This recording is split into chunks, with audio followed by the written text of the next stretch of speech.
ಎಂ4 ನ್ಯೂಸ್ಗೆ ಸ್ವಾಗತ. ನಾನು ಸುನಿಲ್ ಹೊಸಕೋಟಿ.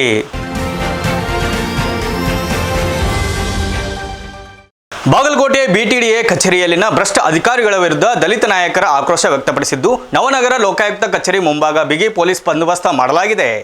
ಬಾಗಲಕೋಟೆ ಬಿಟಿಡಿಎ ಕಚೇರಿಯಲ್ಲಿನ ಕೆಲ ಅಧಿಕಾರಿಗಳು ಭ್ರಷ್ಟಾಚಾರದಲ್ಲಿ ತೊಡಗಿರುವ ಕುರಿತು ಲೋಕಾಯುಕ್ತಕ್ಕೆ ದೂರು ನೀಡಿದರೂ ಲೋಕಾಯುಕ್ತ ಪೊಲೀಸರು ಕ್ರಮ ಕೈಗೊಳ್ಳದ ಹಿನ್ನೆಲೆಯಲ್ಲಿ ನವನಗರದಲ್ಲಿ ಡಿಎಸ್ಎಸ್ ನೇತೃತ್ವದಲ್ಲಿ ಗುರುವಾರ ನಡೆದ ಪ್ರತಿಭಟನೆ ವೇಳೆ ಮಾತನಾಡಿದ ದಲಿತ ಮುಖಂಡ ಪರಶುರಾಮ್ ನೀಲ್ನಾಯಕ್ ಲೋಕಾಯುಕ್ತ ಹಾಗೂ ಬಿಟಿಡಿಎ ಭ್ರಷ್ಟ ಅಧಿಕಾರಿಗಳ ವಿರುದ್ಧ ಹರಿಹಾಯ್ದಿದ್ದಾರೆ.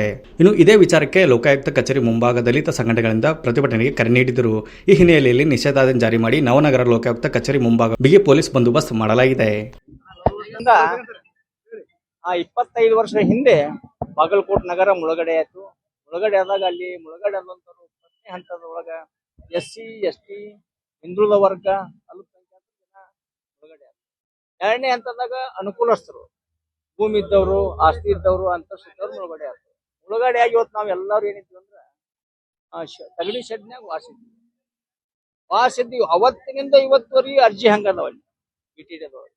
ಯಾಕೆ 20 ವರ್ಷಗಳಿಂದ ಅಲ್ಲಿ ಒಂದು ಹುದ್ದೆ ಒಳಗದಾರ. ಇವತ್ತ ಬಿಟಿಡಿ ಅಧ್ಯಕ್ಷ ಆಗ್ಯಾರ. ಇವತ್ತು ಬಿಟಿಡಿ ಅಧ್ಯಕ್ಷ ಮಾಡಿದವ್ರು ಯಾರು? ಗುಳದಗುಡಿ ಶೆಟ್ಟಿ ಏನಂತಾರ, ಒಳಬಸ್ ಶೆಟ್ಟಿ ಆತನು ಫೋನ್ ಮಾಡಿದ್ದ, ಇಲ್ಲ ನಿಮ್ದು ಅದು ಕೊಡ್ತೀನಿ. ಇವ್ರ ಮೇಟಿ ಮಗಳು ಏನಂತ ಅಂದ್ರ ಮೇಟಿ ಅವ ಹೊಳಬಸ್ ಶೆಟ್ಟಿಗೆ ಧಿಕ್ಕಾರ ಹೇಳ್ತಾಳ ವಾಟ್ಸಾಪ್ ಫೇಸ್ಬುಕ್ ಒಳಗೆ.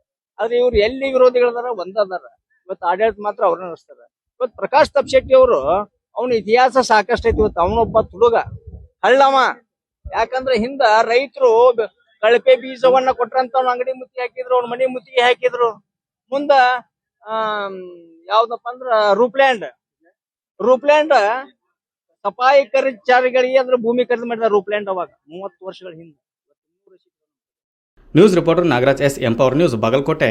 ಇದಿಷ್ಟು ಈ ಹೊತ್ತಿನ ಸುದ್ದಿ. ನಿರಂತರ ಸುದ್ದಿಗಾಗಿ ನೋಡ್ತಾ ಇರಿ ಎಂ4 ನ್ಯೂಸ್.